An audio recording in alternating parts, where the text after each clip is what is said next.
Algebra 2, what is up?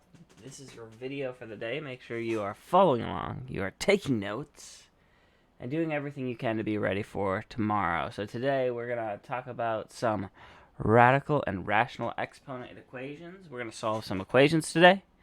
I am going to go through 3 examples, and in between examples will be one for you to try. These will all be checked tomorrow, so let's get this going.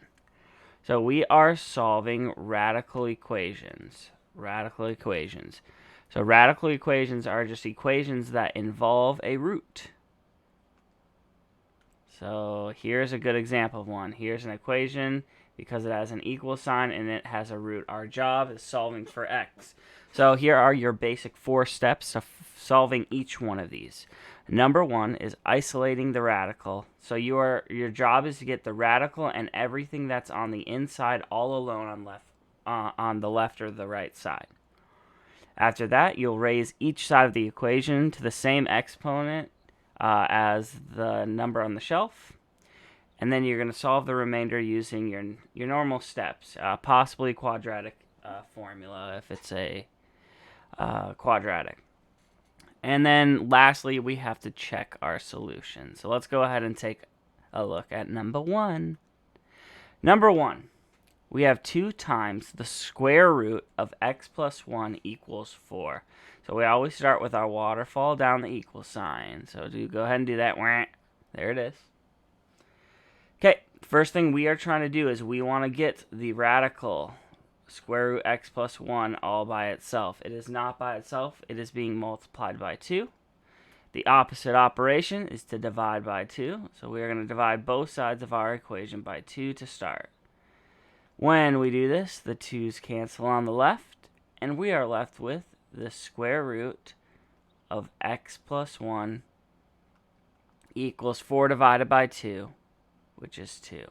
Now this is a square root, so there is an invisible 2 on that shelf. We can't do anything in this equation. Nothing, nada, until this root is gone. And the inverse of a square root is a second power, so we are going to raise both sides to the second power. So on our left, our square root, our squared, they cancel out their inverse operations, and we're left with x plus 1. On the right side, 2 squared is 2 times 2, which gives me 4. And last but not least, I subtract 1 on both sides, and x equals 3. Now, this is our possible solution. Because radicals are plus or minus, we have to check our solutions. If they work and we get a true statement, then it's a solution. If it gives us a false statement, then it's called extraneous. Okay, so let's do this. So we're going to take our equation 2 square root x plus 1, so 3 plus 1, we're testing the 3, equals 4. When I multiply this, I get 2 square root of 4 equals 4. Square root of 4 is 2, so I'm left with 2 times 2. And this is, in fact, 4. So we have checked. This is a solution. We are good. Okay, that's example 1. All right, example 2 is your turn. Go ahead and try this problem. We will go over it tomorrow, and you'll be able to check your answers. But go ahead, try this problem. Pause the video. Try the problem. Oh, still haven't paused the video. Oh, pause the video and try this problem. Oh, you're trying to just skip through the video. No, pause the video. You're never going to learn this unless you try your own. Do this one. Find x. Alright, you probably still didn't do it, but I gave you like 3 chances. You should try this on your own. Off to the next. Example 3. We'll do this one together. In example 3, we have a radical on both sides of the equation. Both sides of the equation.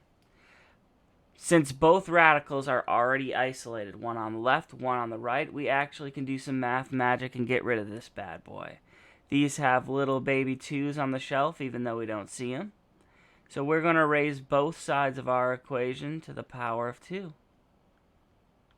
When we do this, our radicals are all gone, our exponents are all gone, and we're left with 2x plus 5 equals x plus 7. Radicals gone, we just solve like a normal equation. I'm going to go ahead and take this plus 5 and subtract it to the other side. We're getting our x's on one side, our normal numbers on the other. 5 minus 5 is 0. 2x equals x plus 2. 7 minus 5 is 2. Okay, I need to get all my x's onto one side, so let's go ahead and subtract our x over. On the right side, x minus x is 0. It's gone. 2x minus x is 1x, or just x. And again, we get x equals 2. Now, this is a possible solution. It's not guaranteed. We have to figure out, if we plug x equals 2 back in, do I get a true statement? So I have the square root of 2 times 2 plus 5 equals the square root of 2 plus 7. On the left, 2 times 2 is 4. 4 plus 5 is 9. So I have the square root of 9.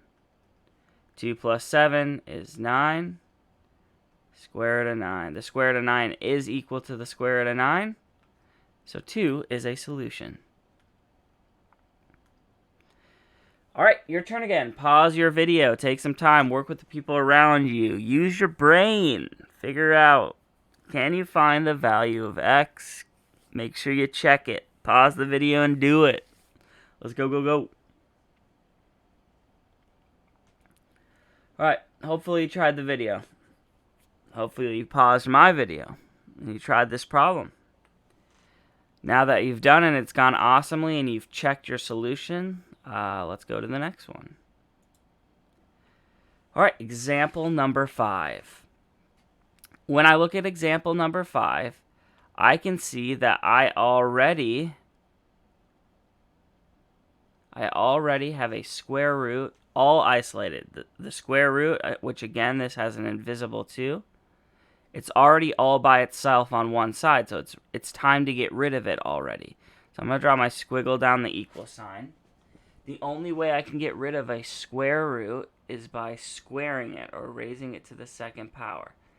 I have to raise the right side and the left side to the second power. So on the left side, I'm left with x plus 1 squared, which is x plus 1 times another x plus 1. On the right side, I'm left with just 7x plus 15. Okay, so when I look at this left side, I have a binomial by a binomial. 2-term times a 2-term. When we multiply two polynomials, we use our box method. So I have x plus 1, x plus 1. So I'm multiplying these two on the left. I get x squared, 1x, 1x, and 1. So I'm left with x squared plus 2x plus 1 equals 7x plus 15. Okay. Now, whenever you have a quadratic, it means you can either try to factor or use the quadratic formula. But before we do that, it has to be equal to 0. So we need to move both of these terms over to the left side. So I'm going to subtract 7x on both sides. I have x squared minus 5x plus 1 equals 15. And now subtract your 15 over. Make sure you're subtracting from like terms. X squared minus 5x minus 14 equals 0. Okay, this is a quadratic, so it has two solutions. We can always start by trying to factor with our x method, with our a, b, and c. If this works, great. If it does not, well, then we're going to have to use the quadratic formula. So a times c, negative 14 on the top. B is negative 5 on the bottom. Divide by your a value. This one is nice. That ends up working pretty well.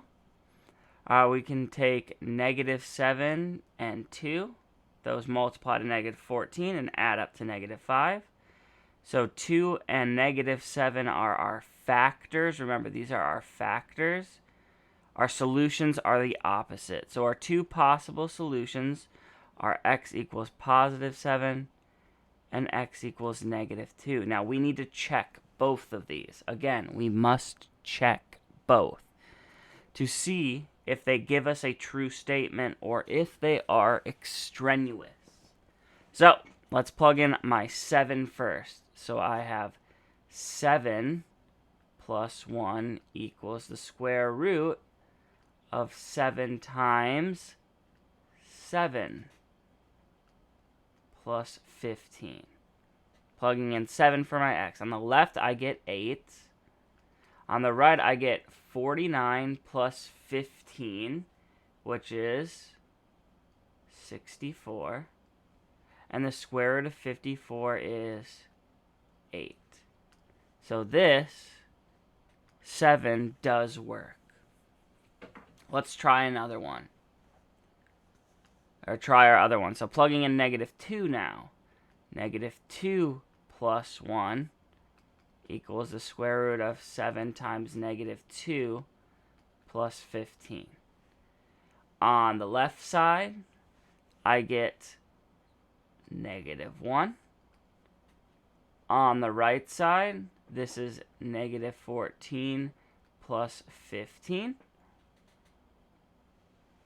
So I get the square root of 1. And since the square root of 1 is plus or negative 1, negative 1 equals negative 1. That works as well. Both of those work out. So no extraneous solutions. That is example 5. Okay, your turn. Example 6. Same thing. Square both sides. It's just like the last one. Each of these ones you're trying on your own are just like the one I go over with you. So take some time. Try it out. Try it out. Okay, hopefully you pause the video, you tried it out, and you gave example 6 a good try. Here's our last one of the day, hardest one of the day, but we got this. Okay? Now our first step is always isolating the radical, but we actually really can't in this problem. I have a radical here, and I have a radical here, but I have this awkward 1 sitting right here. And now there's nothing I can do to get rid of this 1. If I move it to the other side, it'll just be at the end. Okay, I can't put it on the inside of the radical, but we're going to do the same thing. We are going to start by squaring both sides. Squaring both sides. When I square the left side, this is the square root of x plus 2 plus 1 times another square root of x plus 2 plus 1 equals 3 minus x because our radical and our powers canceled out. So we're going to have to do a funky box method here. Funky box method. So draw a nice big box method.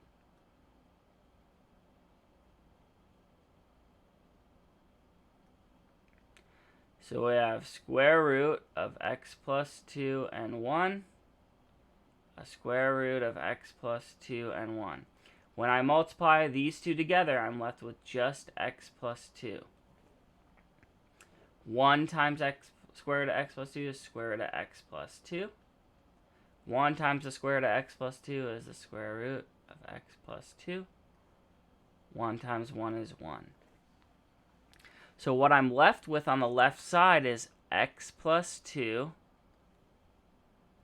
plus these, if you remember from a couple days ago, have exactly the same radical and exactly the same radicand. So when I add those together, I have 2 square root of x plus 2 plus 1 equals 3 minus x. Okay, now our goal is we need to get this all by itself. So we need to start moving things to the other side. So we can do some cleanup here. I have some like terms. For example, this 1 and this positive 2 are the same. So if I put those together, I get x plus 3 plus 2 square root of x plus 2 equals 3 minus x. I just combine these like terms. 2 plus 1 is 3. And now I'm going to start moving things. So I'm going to draw my line down the equal sign. I'm going to subtract my 3 over. I'm going to subtract my x on both sides. 0, 0. 3 minus 3 is 0. 2 square root x plus 2 equals negative x minus x is negative 2x. Divide both sides by 2. We're just doing our algebra steps. And I get the square root of x plus 2 equals negative 1x, or negative x. And now we have a radical all by itself. And again, we're going to have to take both sides to the second power. On the left, I'm left with just x plus 2.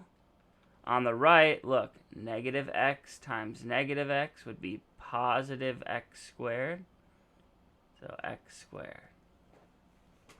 Okay, I can't solve this because it's a quadratic, so I'm going to get everything over to one side. I'm going to subtract x over and subtract 2 over,